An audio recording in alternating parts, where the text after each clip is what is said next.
नमस्कार। यह गाथा है परिहार राजपूतों की। पुराण जिन्हें महर्षि वशिष्ठ के सहायकों के रूप में वर्णित करते हैं। पौराणिक आख्यानों के अनुसार एक बार राजा विश्वामित्र शिकार के दौरान रास्ता भटक कर भूखे प्यासे महर्षि वशिष्ठ के आश्रम में जा पहुँचे। महर्षि ने उनका यथोचित सत्कार किया। वे पकवान उन्हें उपलब्ध कराए जो विश्वामित्र ने अपने जीवन में कभी नहीं खाए थे।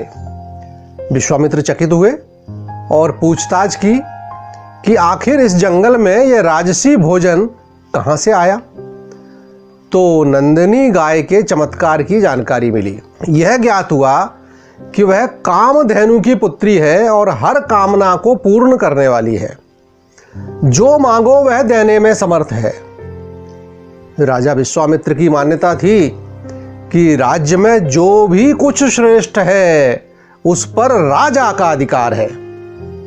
इसी सोच का नतीजा था कि जब उन्हें महर्षि वशिष्ठ की नंदिनी गाय के विषय में ज्ञात हुआ तो उसे हथियाने के लिए उन्होंने साम दाम दंड भेद सभी नीतियों का प्रयोग किया और अंततः नंदिनी को बलपूर्वक ले ही गए। पुराण तो कहते हैं कि क्षुब्ध वशिष्ठ जी ने यज्ञ कुंड से एक तेजस्वी पुरुष को उत्पन्न किया, लेकिन इतिहासकार तो इसे कोरी गप्पे ही मानेंगे।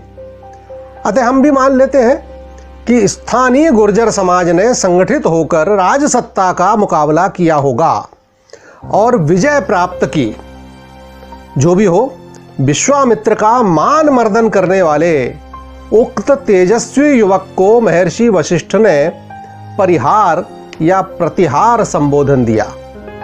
यह भी संभव है कि प्रतिहार का अपभ्रंश बाद में परिहार हो गया हो। जो भी हो, वही तेजस्वी युवक इस वंश के प्रथम राजा हुए। 8वीं शताब्दी में भारत पर अरबों के आक्रमण शुरू हुए। सिंध व मुल्तान पर अपना अधिकार जमाने के बाद जुनैद के नेतृत्व में उनकी सेनाएं मालवा पर हमले के लिए बढ़ीं। तब अवंती अर्थात आज के उज्जैन पर परिहार वंशी नागभट्ट प्रथम ने उन्हें खदेड़ दिया। संभवतः वे भड़ोच के गुर्जर प्रतिहार शासक जयभट्ट के राजकुमार थे। अजय अरबों की सेना को हराने से नागभट्ट का यश चारों ओर फैल गया। अरबों को खदेड़ने के बाद नागभट्ट यहीं न रुकते हुए आगे बढ़ते गए और उन्होंने अपना नियंत्रण पूर्व और दक्षिण में मंडौर, ग्वालियर, मालवा और गुजरात के भरूच के बंदरगाह तक फैला दिया। उन्होंने मालवा में अवंती अर्थात उज्जैन को अपनी राजधानी बनाकर अरबों के विस्तार को रोके रखा, जो सिंध में स्वयं को स्थापित कर चुके थे। अरबों से यह युद्ध 738 ईस्वी में हुआ। हर्षवर्धन की मृत्यु के बाद जब ललितादित्य मुक्तपीड़ ने यशोवर्मन को कमजोर कर दिया तो कन्नौज साम्राज्य पर नियंत्रण के लिए उस दौर में त्रिकोणीय संघर्ष हुआ, जिसमें पश्चिम और उत्तर क्षेत्र से गुर्जर प्रतिहार साम्राज्य, पूर्व से बंगाल के पाल साम्राज्य और दक्षिण के राष्ट्रकूट साम्राज्य शामिल थे। परिहार वंशी वत्सराज ने प्रारंभ में तो कन्नौज पर नियंत्रण पाने में सफलता पाई, किंतु बाद में न केवल कन्नौज बल्कि मालवा से भी राष्ट्रकूट शासक ध्रुवधारवर्ष ने लगभग 800 ईस्वी में उन्हें पराजित कर दिया और वत्सराज को राजस्थान में शरण लेने को मजबूर होना पड़ा। बाद में कुछ समय तक पाल नरेश धर्मपाल ने कन्नौज पर शासन किया। वत्सराज के बाद उनका पुत्र नागभट्ट द्वितीय राजा बना और उसने अपनी शक्ति इतनी बढ़ाई कि न केवल मालवा बल्कि आंध्र, सिंध, विदर्भ और कलिंग के राजाओं को भी हराकर अपने अधीन कर लिया। एक बार फिर कन्नौज इस वंश की राजधानी हो गया। उसने प्रतिहार साम्राज्य को गंगा के मैदान में आगे पाटलिपुत्र तक फैला दिया, अर्थात आज के बिहार तक। उसने पश्चिम में पुनः अरबों का प्रवेश रोक दिया उसने गुजरात में सोमनाथ के महान शिव मंदिर को पुनः बनवाया, जिसे सिंध से आए अरब हमलावरों ने नष्ट कर दिया था। कन्नौज गुर्जर प्रतिहार साम्राज्य का केंद्र बन गया। नागभट्ट तो प्रतापी थे ही, लेकिन उनके अंगरक्षक की कहानी भी जगत विख्यात है। आइए हम भी उस पर नजर डालते हैं। इस कथा का मुख्य पात्र है तक्षक। तक्षक के पिता सिंधु नरेश दाहिर के सैनिक थे, जो मोहम्मद बिन कासिम की सेना के साथ हुए युद्ध में वीरगति पा चुके थे। लूटती अरब सेना जब तक्षक के गांव में पहुंची तो हाहाकार मच गया। स्त्रियों को घरों से खींच खींच कर उनकी देह लूटी जाने लगी। भय से आक्रांत तक्षक के घर में भी सब चिल्ला उठे। तक्षक और उसकी 2 बहनें भय से कांप उठी थीं। तक्षक की मां पूरी परिस्थिति समझ चुकी थी। उसने कुछ देर तक अपने बच्चों को देखा और जैसे एक निर्णय पर पहुंच गई। मां ने अपने 3 बच्चों को खींचकर छाती से चिपका लिया और रो पड़ी। फिर देखते देखते उस क्षत्राणी ने म्यान से तलवार खींचकर अपनी दोनों बेटियों का सर काट डाला। उसके बाद बेटे की ओर अंतिम कातर दृष्टि डाली, मानो कुछ कह रही हो, और तलवार को अपनी छाती में उतार लिया। 8 वर्ष का बालक एकाएक समय को पढ़ना सीख गया। उसने भूमि पर पड़ी मृत मां के आंचल से अंतिम बार अपनी आंखें पोंछी और घर के पिछले द्वार से निकलकर खेतों में होकर जंगल में भाग गया। 25 वर्ष बीत गए, तब का 8 वर्षीय तक्षक 32 वर्ष का पुरुष होकर कन्नौज के प्रतापी शासक नागभट्ट द्वितीय का मुख्य अंगरक्षक बन गया। वर्षों से किसी ने उसके चेहरे पर भावना का कोई चिन्ह नहीं देखा था। वह न कभी खुश होता था और न कभी दुखी। उसकी आंखें हमेशा अंगारे की तरह दहकती रहती थीं। उसके पराक्रम के किस्से पूरी सेना में सुने और सुनाए जाते थे। अपनी तलवार के एक बार से हाथी को मार डालने की सामर्थ्य रखने वाला तक्षक सैनिकों के लिए आदर्श था। कन्नौज नरेश नागभट्ट अपने अतुलनीय पराक्रम, विशाल सैन्य शक्ति और अरबों के सफल प्रतिरोध के लिए विख्यात थे। सिंध पर शासन कर रहे अरब कई बार कन्नौज पर आक्रमण कर चुके थे, पर हर बार योद्धा राजपूत उन्हें खदेड़ देते थे। युद्ध के सनातन नियमों का पालन करते नागभट्ट कभी उनका पीछा नहीं करते थे, जिसके कारण बार बार वे मजबूत होकर पुनः आक्रमण करते रहते थे। ऐसा 15 वर्षों से हो रहा था। एक बार फिर गुप्तचरों ने सूचना दी, अरब के खलीफा से सहयोग लेकर सिंध की विशाल सेना कन्नौज पर आक्रमण के लिए प्रस्थान कर चुकी है और संभवतः 2 से 3 दिन के अंदर यह सेना कन्नौज की सीमा पर होगी। इस संबंध में रणनीति बनाने के लिए महाराज नागभट्ट ने सभा बुलाई। सभा में सभी सेना नायक अपना विचार रख रहे थे। तभी तक्षक भी उठ खड़ा हुआ और बोला, महाराज, हमें इस बार वैरी को उसी की शैली में उत्तर देना चाहिए। महाराज ने ध्यान से देखा अपने इस अंगरक्षक की ओर कि यह क्या कह रहा है। बोले, अपनी बात खुलकर कहो तक्षक। तक्षक का धीर गंभीर स्वर गूंजा, महाराज, अरब सैनिक महाबर्बर हैं।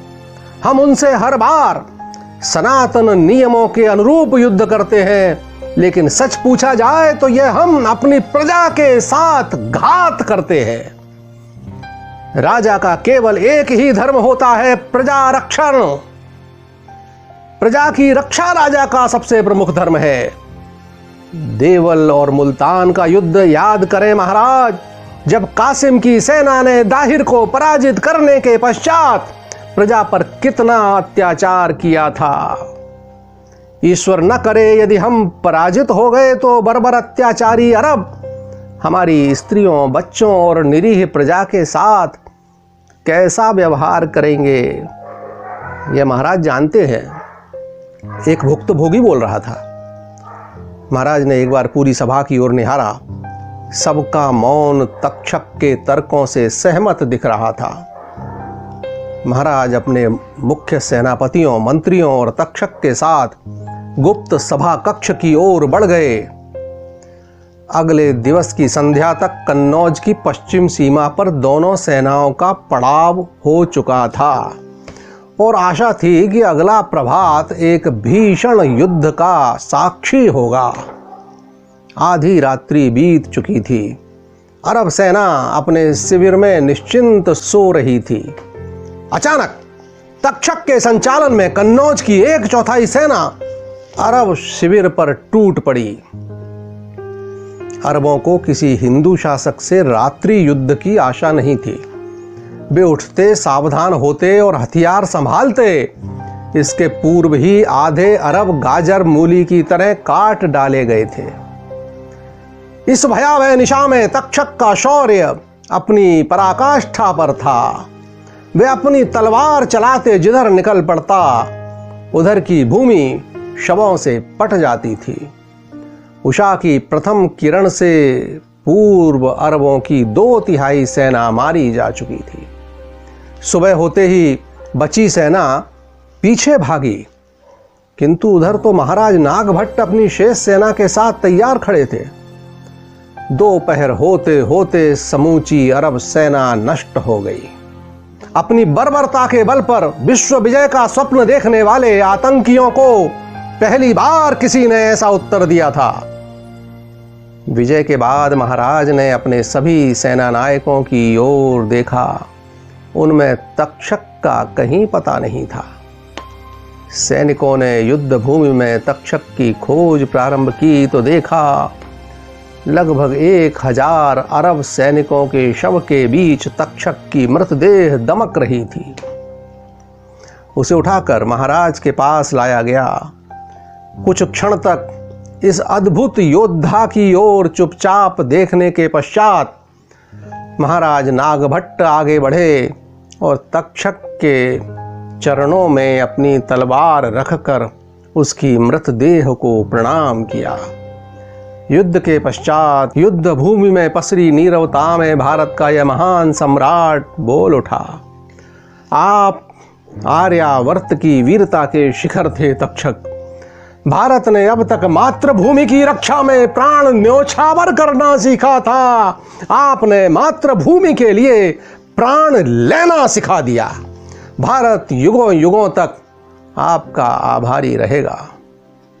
आइए हम भी इस गुमनाम योद्धा को सादर श्रद्धांजलि प्रदान करें और साथ ही निर्णय भी करें। सठे साठ्यम समाचरेत।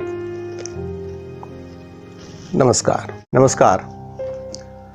833 ईस्वी में नागभट्ट के जल समाधि लेने के बाद उनका पुत्र रामभद्र या राम गुर्जर प्रतिहार साम्राज्य का अगला राजा बना। रामभद्र के बाद उसके पुत्र मिहिर भोज या भोज प्रथम ने गुर्जर प्रतिहार की सत्ता क्या संभाली, मानो प्रतिहार साम्राज्य का स्वर्ण काल ही आ गया। अरब लेखकों ने भी मिहिर भोज के काल को संपन्न काल माना। यह वह काल था जब भारत दुनिया में सोने की चिड़िया कहा जाने लगा। मिहिर भोज का राज्य उत्तर पश्चिम में सतलुज, उत्तर में हिमालय की तराई, पूर्व में पाल साम्राज्य की पश्चिमी सीमा, दक्षिण पूर्व में बुंदेलखंड और वत्स की सीमा, दक्षिण पश्चिम में सौराष्ट्र तथा पश्चिम में राजस्थान के अधिकांश भाग में फैला हुआ था। मिहिर भोज ने 836 ईस्वी से 885 ईस्वी तक लगभग 49 साल तक राज किया। मिहिर भोज के साम्राज्य का विस्तार आज के मुल्तान से पश्चिमी बंगाल तक और कश्मीर से कर्नाटक तक फैला हुआ था। ये धर्मरक्षक सम्राट शिव और विष्णु दोनों के परम भक्त थे। स्कंद पुराण के प्रभास खंड में सम्राट मिहिर भोज प्रतिहार के जीवन के बारे में विवरण मिलता है। मिहिर भोज के पास ऊंटों, हाथियों और घुड़सवारों की दुनिया की सर्वश्रेष्ठ सेना थी। इनके राज्य में व्यापार सोना चांदी के सिक्कों से होता था। इनके राज्य में सोने और चांदी की खानें भी थीं। भोज ने सर्वप्रथम कन्नौज राज्य की व्यवस्था को चुस्त दुरुस्त किया। प्रजा पर अत्याचार करने वाले सामंतों और रिश्वत खाने वाले कामचोर कर्मचारियों को कठोर रूप से दंडित किया। व्यापार और कृषि कार्य को इतनी सुविधाएं प्रदान की गईं कि सारा साम्राज्य धन धान्य से लहलहा उठा। मिहिर भोज ने गुर्जर प्रतिहार साम्राज्य को धन वैभव से चरमोत्कर्ष पर पहुंचाया। अपने उत्कर्ष काल में इन्हें गुर्जर सम्राट मिहिर भोज की उपाधि मिली। अनेक काव्यों एवं इतिहास में उसे गुर्जर सम्राट भोज, भोजराज, वाराह अवतार, परम भट्टारक, महाराजाधिराज आदि विशेषणों से वर्णित किया गया है। विश्व की सुगठित और विशालतम सेना भोज की थी। इसमें 8 लाख से ज़्यादा पैदल, करीब 90,000 घुड़सवार, हजारों हाथी और हजारों रथ थे। मिहिर भोज के राज्य में चोरी डकैती का भय किसी को नहीं था। उसका कारण यह था कि सभी संपन्न थे। गुर्जर प्रतिहारों ने अरबों से 300 वर्ष तक लगभग 200 से ज़्यादा युद्ध किए और भारत की रक्षा की। अरब यात्री सुलेमान ने भारत भ्रमण के दौरान एक पुस्तक लिखी जिसका नाम था सिलसिली उल तवारीख।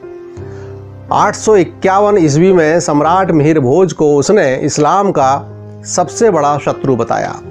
साथ ही मिहिर भोज की महान सेना की तारीफ भी लिखी। इसने भी मिहिर भोज के राज्य की सीमाएं दक्षिण में राष्ट्रकूटों के राज्य, पूर्व में बंगाल के पाल शासक और पश्चिम में मुल्तान के शासकों की सीमाओं को छूती हुई बताया। 915 ईस्वी में भारत आए बगदाद के इतिहासकार अल मसूदी ने अपनी किताब मजरुल जुहाब में भी मिहिर भोज की 36 लाख सैनिकों की पराक्रमी सेना के बारे में लिखा है। इनकी राजधानी का निशान वराह था, जो कि भगवान विष्णु के वराह अवतार का प्रतीक था। मुस्लिमों के मन में वराह यानी सुअर को लेकर जो नफरत आज भी दिखाई देती है, कौन जाने उसके मूल में मिहिर भोज से हुए संघर्ष ही हों। क्योंकि मिहिर भोज के नेतृत्व में सभी वर्ग एवं जातियों के लोगों ने राष्ट्र की रक्षा के लिए हथियार उठाए और इस्लामिक आक्रांताओं से लड़ाइयाँ लड़ी। हालत यह थी कि मुस्लिम आक्रमणकारी मिहिर भोज के नाम से ही थरथराने लगे थे। उन दिनों अरब के खलीफा ने इमरान बिन मूसा को सिंध के उस इलाके पर शासक नियुक्त किया था जिस पर अरबों का अधिकार रह गया था। किंतु मिहिर भोज ने इमरान बिन मूसा को बुरी तरह पराजित कर समस्त सिंध को प्रतिहार साम्राज्य का अंग बना लिया था।